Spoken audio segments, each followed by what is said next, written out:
Hi everybody, I'm Mary Angela, the director of the Center on the Hill, and it is time for another episode of Tell Me Something Good. Now with special guests. I decided because I have a special guest in my house, I would interview him. This is my husband Eric. Say hi, Eric. Hi, Eric. Hi, everybody.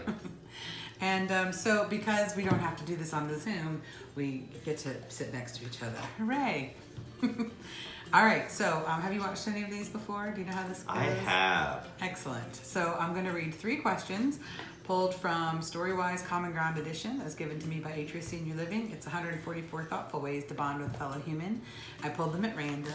I'm going to mix them up in no particular order. They each have a really cool picture, which I like a lot. So I'll show you the picture and then I'll ask the question. First round, I'll go first. Second one, you. Third one, me. Okay? Okay. Here we go. This is the picture. Hopefully that's in front of the camera enough that I'll be able to clip it there. And the question says, a hobby you enjoy. I enjoy beading and I have a lot of things to bead. I just have trouble making the time to sit down and bead, but I love beading. I think it's really fun to make a necklace or a bracelet or belt or earrings. I've done earrings before. Pretty cool, but I don't make a lot of time for it, and I should, because I have a lot of supplies that are just sitting upstairs in a box being like, bead me, and I don't do it. Bead me. Yes. So what's a hobby you enjoy? What's a hobby that I enjoy? Well, I have a number of different hobbies. Some of them are kind of like maybe brainish, I guess, like building amplifiers, like guitar amplifiers, doing like wiring and things like that, creating circuits. So that's a hobby you enjoy? Is it relaxing? Oh, it's totally meditative. I mean, you're just sitting there wiring a circuit board. You have to. It's almost like you're making a little diorama of little components to fit in a certain way in order to produce a certain sonic quality. So that's pretty cool. Yeah, I mean that kind of overlaps with my other hobby. Which is your other hobby? And that would be music. Yes, playing music. Here's the picture. And it says, the importance of good manners. Tell me what you think about the importance of good manners. The importance of good manners. I think it's important to know what good manners are, or at least have some sense of what may be considered a good manner and when to implement it. There's a time and a place for everything. So you don't think you should have good manners just all the time? I mean, you gotta be able to cut loose every once in a while. I mean, aren't that... I don't think it's ill-mannered to cut loose. No, but you can cut loose and be ill-mannered about it. Well, yes, that's true. Good point. Valid point. I think it's really important to be taught good manners. But again, I mean, I kind of agree with there's a time and a place for all of them. But I was taught to have good manners, you know? Eat with your mouth closed, use a napkin.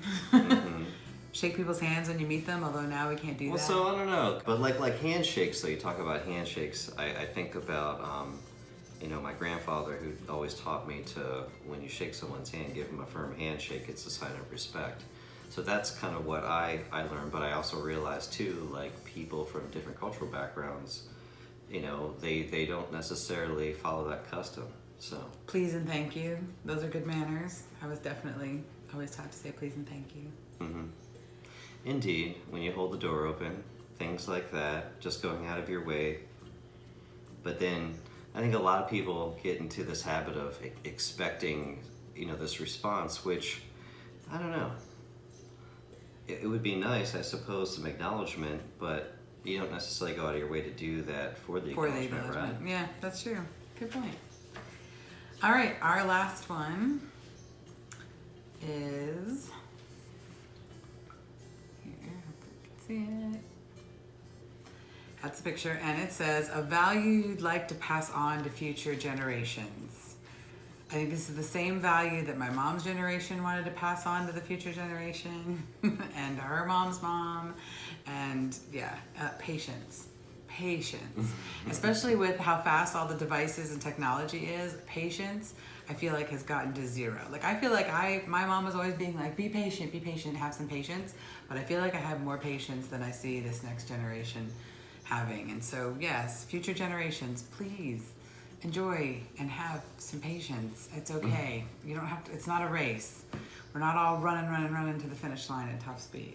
That's what I would want to pass on. How about you? Well, I guess maybe kind of in that vein, I would think in this sort of like overlapping with technology, which this past century, you've seen this massive exponential growth in technology, even with just the past few decades. It's a little scary, but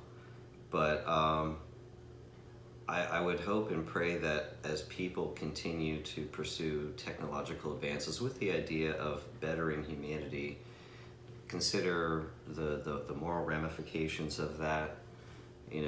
Like, it's not just about dollar bills, especially when you hold a lot of influence. So that's all. So that's the value. The value is that it's not all about dollar bills. Well, yeah, I guess so. I was like, what's the core value? The core value. It's not all about money. Treat people with kindness.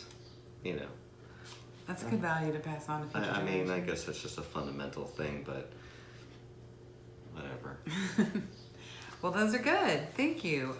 Submit your answers to me. I'll recap the questions for you. It was a hobby you enjoy, the importance of good manners, and a value you'd like to pass on to future generations. Email your thoughts to me at msaavedra@chestnuthillpres.org. That's MSAAVEDRA@chestnuthillpres.org. Join the conversation and tune in next time for some Storywise. Thank you, Eric, for joining us. It was nice. Did you have fun? I did have fun. Thank you, Mary Angela, for inviting me. Awesome. Have a good day. Thanks for watching.